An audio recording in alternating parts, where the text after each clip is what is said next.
Hey guys, it's me, Dr. Steve, coming to you from beautiful Chicago. I thought it was going to be very, very cold here, but alas, it is absolutely lovely. I don't know if you could see over there, that's Lake Michigan. So beautiful out here. I'm here visiting my daughter is graduating from law school, and so I'm a very proud papa here. I'm here for the ceremonies. But I just had to weigh in on the one and only James Comey, the disgraced former FBI director, taking TDS to a whole new level. As you all know, he came out of the rock from which he's been hiding for these many years since he was fired in disgrace. And he posted on his Instagram a picture of what he claimed were seashells that he found while he was walking around the beach. And the seashells were in the form of 8647. And so he posted 8647 on his Instagram. And obviously 86 is a widely recognized euphemism for basically assassinating someone, taking somebody out. Actually, if you look it up on Grok and you ask Grok, the AI, what does 8647 mean? Grok will tell you it basically means taking out President Trump. Now, for some reason, I guess he was just starved for attention. He thought he could post that without repercussion. Maybe there'll be a little bit of backlash, but no, he's not going to. He thought he's above the law, just like Hillary was, and he thought he could get some attention in the process. Well, boy, did he think wrong. The backlash has been immense. We're talking people like Tulsi Gabbard, Director of National Intelligence. She's calling for his arrest. Kristi Noem of Homeland Security is calling for his arrest. Kash Patel, the FBI, he is saying that they are monitoring it very closely. This is, just so you know, as I understand it, this is a Secret Service issue that comes under the Secret Service jurisdiction. So we'll see if he does end up getting arrested. Now, Comey flipped out when he saw the backlash, and now he's doing everything he can to backtrack. He deleted the picture, and then he's coming out saying, I didn't know what it meant. I didn't know what 86 meant. I thought it was just a political statement. That's all. Again, I just found these shells arranged in that message, and I just thought it was a political message. Ha ha ha. No one's buying. Trump weighed in from the Middle East in his historic visit in the Middle East, where he secured over $3 trillion investments. Just not bad for 5 days. But first, gang, if you are a homeowner, you need to listen to this. Let me ask you, when was the last time you actually checked on your home title? That's the legal proof you own your house. Now, if you're like me, the answer is never. And the problem is, in today's AI and cyber world, scammers are stealing home titles and your equity is the target. So it works like this. Criminals forge your signature on one document. They use a fake notary stamp. They pay a small fee with your county, and boom, your home title has officially been transferred out of your name. Then they take out loans using your equity or even sell your property. You won't even know what's happened until you get a collection notice or a foreclosure.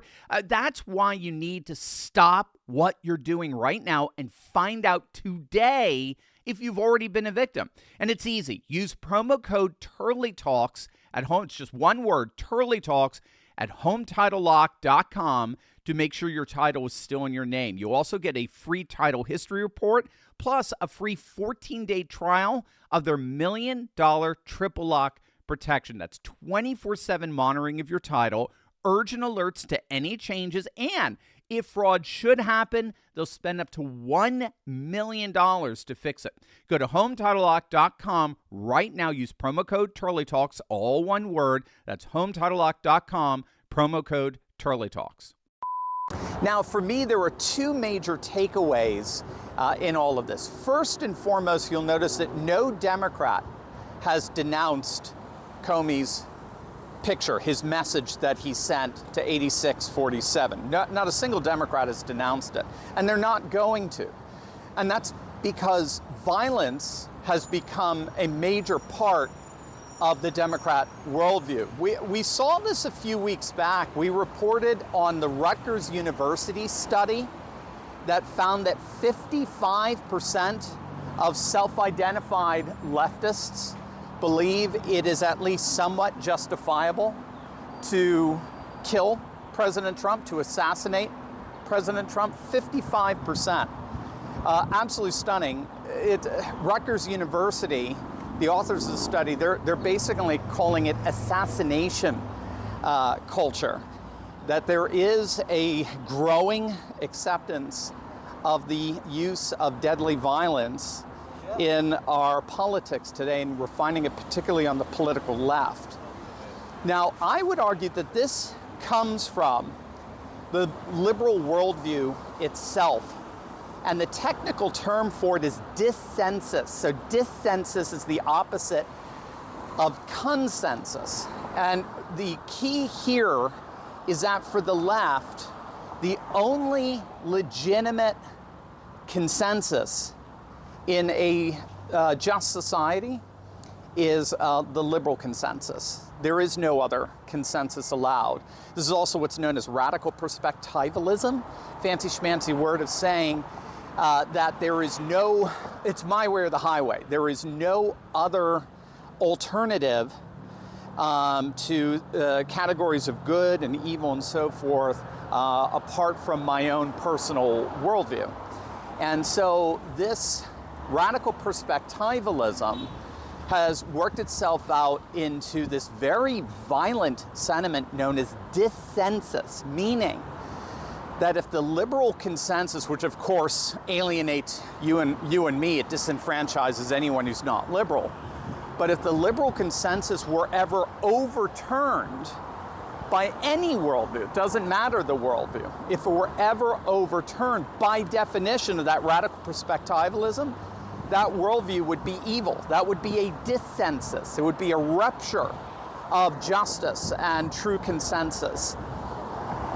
And anyone who is dedicated to restoring justice and righteousness must do everything they can to overthrow that dissensus, including resorting to violence. So, of course, we saw this with the George Floyd riots, where we were told, whoever said that protests are supposed to be peaceful, or we were greeted with headlines from CNN, fiery but mostly peaceful protests. These acts of violence were in the name of restoring the liberal consensus, and therefore, by definition, they were good. And don't think that it applies to any other protest. This is why it doesn't apply to the J6 protesters. Because while liberals fight against injustice in their protests, the protests that we saw from the J6ers were by definition evil. They were by definition unjust. So when the left protests, it's to fight evil. When the right protests and engages in violence, it is evil. You see how that works. That's this notion of dissensus. So I would argue that in many ways violence is intrinsic to the liberal worldview. When they fight on behalf of the consensus, precisely because there is no other consensus that can be considered just, then they are by definition fighters for truth and justice and therefore good. So violence in this sense is considered justifiable violence. Now the second takeaway in all of this is the role that leftist leaders like the disgraced Comey play in this assassination culture. What they basically do, and there's a long history of this, they deliberately incite hysteria and frenzy among the pathological, the lunatic fringe, in order to carry out their bidding. So what we found, historically speaking, with virtually all the assassinations we've seen around the world, generally speaking, the deep state doesn't do that themselves. They don't do the dirty work. What they do is they incite fringe lunatics to go out and carry out the dirty deed for them. And again, we've seen this with the Polish psychologist Andrzej Lobaczewski in his field of study known as ponerology. Poneros is from the Greek, the ancient Greek word for evil. And what he did is he studied Marxists, European Marxists, for 40 years, and he concluded that they were all psychopaths. Every single one of them, particularly the leaders. And what psychopaths do is they intentionally whip up their followers into a frenzy. They get off on that. They malevolently manipulate, and they do it primarily, interestingly enough, through projection. People always wonder, how is it that the Democrats are always projecting? Why are they always projecting onto us the very sins they commit? They call us authoritarians, and yet they're the tyrants. They're saying we're trying to jail political opponents when that's exactly what they're doing or attempting to do for the last 2 years.